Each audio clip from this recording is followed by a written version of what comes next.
Bangsa kita sedang berguncang. Dalam sepekan terakhir, kerusuhan dan demo pecah di berbagai kota di Indonesia. Rakyat bersuara, pemerintah tampak bimbang, dan presiden kita belum mengeluarkan pernyataan yang tegas untuk memberi arah dan kepastian.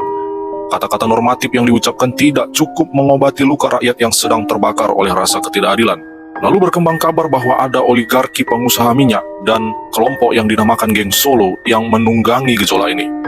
Bahkan intelijen dituding mengadu domba agar masyarakat terprovokasi. Inilah wajah kelam dari politik ketika kuasa dijadikan alat manipulasi, bukan sarana melayani rakyat. Pertanyaannya, apa yang firman Tuhan katakan tentang situasi ini? Bagaimana pemerintah, bahkan kita sebagai umat Allah, harus bersikap di tengah badai bangsa? Halo, shalom umat pemenang. Firman Tuhan tidak pernah buta terhadap gejolak politik. Roma 13 menegaskan bahwa pemerintah adalah hamba Allah untuk kebaikan. Namun ketika penguasa menjadi bimbang, tidak tegas, dan hanya berputar pada kata-kata normatif, rakyat kehilangan arah.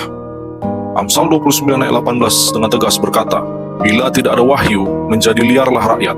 Berbahagialah orang yang berpegang pada hukum." Artinya, seorang pemimpin harus membawa visi, harus mengeluarkan suara yang menuntun rakyat kepada keadilan, bukan sekedar retorika kosong. Alkitab juga menegur para pemimpin yang menutup mata terhadap penderitaan rakyat. Nabi Yesaya dalam Yesaya 1 ayat 23 berkata, "Pemimpin-pemimpinmu adalah pemberontak dan sekutu pencuri. Semuanya suka menerima suap dan mengejar hadiah. Mereka tidak membela hak anak yatim, dan perkara janda tidak sampai kepada mereka." Jadi jelas, dari kacamata firman, pemimpin yang tidak tegas dan membiarkan oligarki menunggangi rakyat sedang berdosa kepada Tuhan. Sejarah Israel mencatat bahwa ketika bangsa tidak memiliki pemimpin yang tegas, rakyat terpecah. Dalam kitab Hakim-Hakim sering kita baca, pada zaman itu tidak ada raja di Israel. Setiap orang berbuat apa yang benar menurut pandangannya sendiri. Kekacauan sosial lahir karena kepemimpinan yang lemah. Tetapi ketika seorang raja yang takut akan Tuhan berdiri, seperti Hizkia atau Yosafat, bangsa itu dituntun kembali ke jalan kebenaran. Rakyat bersatu dan berkat Allah turun. Sejarah mengajarkan kepemimpinan yang tegas dan benar bukanlah sekedar politik, tetapi instrumen pemeliharaan Allah atas bangsa. Sejarah dunia pun membuktikan hal yang sama. Mari kita lihat sejarah bangsa-bangsa. Kekaisaran Romawi jatuh bukan hanya karena serangan eksternal, tetapi karena pemimpinnya korup, tidak tegas, dan oligarki mengendalikan istana. Revolusi Prancis lahir dari ketidakpedulian elit terhadap penderitaan rakyat, ditambah provokasi yang disulut oleh kepentingan politik tertentu. Indonesia sendiri di masa Orde Baru mengalami gejolak di tahun 1998, ketika oligarki, ketidakadilan ekonomi, dan intelijen yang mengadu domba rakyat menciptakan ledakan sosial. Sejarah mengingatkan kita, bila pemimpin bungkam, bila keadilan dibungkus dengan politik oligarki, maka rakyat akan mencari suara mereka sendiri dengan cara terjun di jalan. Lalu bagaimana perspektif dari teori politik?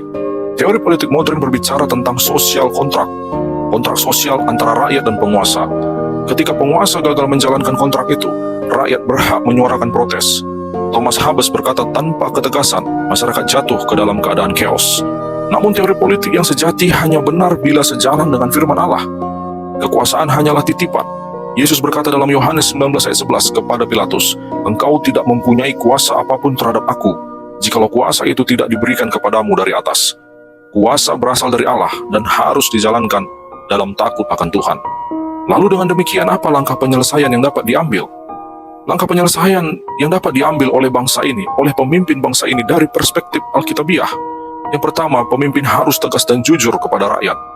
Tidak cukup dengan kata-kata normatif, seperti Nehemia yang berdiri memimpin pembangunan tembok Yerusalem dengan ketegasan, sambil menyingkapkan musuh yang mencoba mengacau. Alkitab menegur para nabi palsu yang hanya berkata, "Damai, damai," padahal tidak ada damai. Pemimpin sejati harus berani berkata benar walaupun tidak populer, sebab kebenaranlah yang membebaskan rakyat. Sejarah reformasi tahun 1998 membuktikan presiden kehilangan kepercayaan rakyat bukan hanya karena krisis, tetapi karena kata-kata normatif tanpa solusi. Rakyat akhirnya memilih jalanan. Yang kedua, bersihkan pengaruh oligarki. Rakyat tidak boleh menjadi korban permainan segelintir orang. Pemimpin harus berani melawan kepentingan gelap, sebagaimana Yesus membalikkan meja penukar uang di bait Allah. Pada masa Orde Baru, cukong mengendalikan ekonomi dan kebijakan. Hingga kini, oligarki tetap bercokol, hanya berganti wajah. Sama seperti bangsawan yang ditegur Nehemia karena menindas rakyat. Hari ini pun pemimpin dituntut berkata tegas, bangsa ini bukan milik oligarki, melainkan milik Tuhan dan rakyat. Yang ketiga, bangun rekonsiliasi dan keadilan. Jangan biarkan intelijen menjadi alat adu domba. Firman Tuhan berkata, dalam Matius 5 ayat 9, Berbahagialah orang yang membawa damai, karena mereka akan disebut anak-anak Allah. Luka Mei tahun 1998 menjadi bukti ketika rakyat diadu domba berdasarkan etnis, yang lahir adalah tragedi berdarah. Pemimpin hari ini harus memilih jalan rekonsiliasi, bukan provokasi. Rakyat perlu didengar, bukan dimanipulasi. Dan yang keempat, pemimpin harus berani menegakkan hukum dengan adil, tanpa keberpihakan, tanpa suap, tanpa pilih kasih. Amos 5 ayat 24 berkata, "Hendaklah keadilan bergulung-gulung seperti air, dan kebenaran seperti sungai yang selalu mengalir." Tragedi 1965, Petrus, Semanggi, hingga berbagai kasus HAM, hukum sering menjadi alat politik. Hasilnya, rakyat kehilangan kepercayaan dan mencari keadilan di jalanan. Tetapi bila hukum ditegakkan murni, rakyat akan percaya kembali kepada negara. Pemerintah harus sadar bahwa penyelesaian masalah bangsa tidak cukup hanya dengan strategi politik. Tanpa dasar moral dan takut akan Tuhan, setiap strategi hanya menjadi kosmetik sesaat. Pemimpin sejati harus meneladani Musa dan berani berdiri di hadapan Firaun bukan karena kekuatan politik, tetapi karena mandat ilahi. Harus ada doa, keberanian spiritual, dan kesediaan dipakai Allah untuk menegakkan keadilan. Karena tanpa langkah-langkah ini, bangsa akan terus terjerumus dalam lingkaran kekacauan. So, kesimpulan buat kita pada hari ini, saudara-saudara yang terkasih di dalam nama Tuhan Yesus, bangsa yang besar bukanlah bangsa tanpa masalah, tetapi bangsa yang besar adalah bangsa yang memiliki pemimpin yang berani menghadapi masalah dengan ketegasan, keadilan, dan takut akan Tuhan. Bila pemimpin hanya normatif, oligarki akan mengambil alih, intelijen akan mengadu domba, dan rakyat akan hancur dalam apatisme. Namun bila pemimpin berdiri dalam terang firman Tuhan, seperti Daud menghadapi Goliat, maka bangsa akan melihat kemenangan. Sejarah, politik, dan Alkitab seirama berkata, ketegasan, keadilan, dan kebenaran adalah pondasi yang tak tergoyahkan. Pemimpin tanpa ketegasan hanyalah bayangan kosong. Rakyat tanpa keadilan hanyalah api yang siap membakar. Tetapi pemimpin yang takut akan Tuhan adalah benteng terakhir bangsa.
Mari kita tundukkan kepala saudara.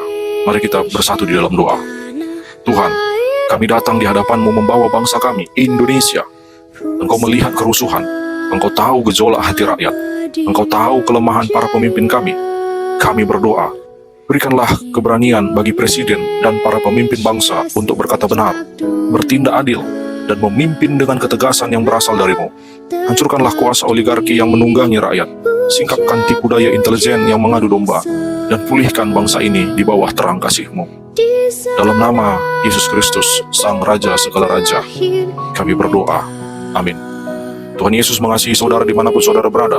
Indonesia dalam tangan pengasihan Allah. God bless you. Tempat berlindung di hari itu.